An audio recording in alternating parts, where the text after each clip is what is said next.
Welcome po sa ating kusina. Ang lulutuin natin ngayon ay ang coral trout or grouper, lapu-lapu kung tawagin sa atin. Ayan, gagawin natin itong sweet and sour or escabeche. Ayan, nagpapainit na tayo ng mantika. At yan naman ang mixture ng egg at saka cornstarch.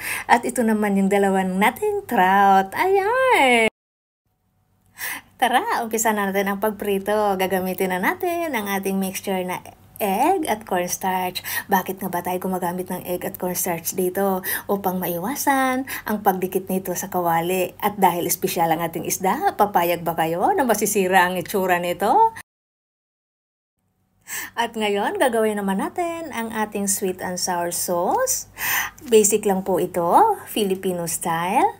Hindi ko na po pinakita kung paano ko ginisa ang mga sangkap. At patok na patok ito sa ating panlasa. Naglalagay po ako dito ng pineapple chunk. Depende na po sa atin kung maglalagay tayo. Optional lang po ito. Disclaimer lang po. Hindi po tayo eksperto sa pagluluto. Lutong bahay lang po ito.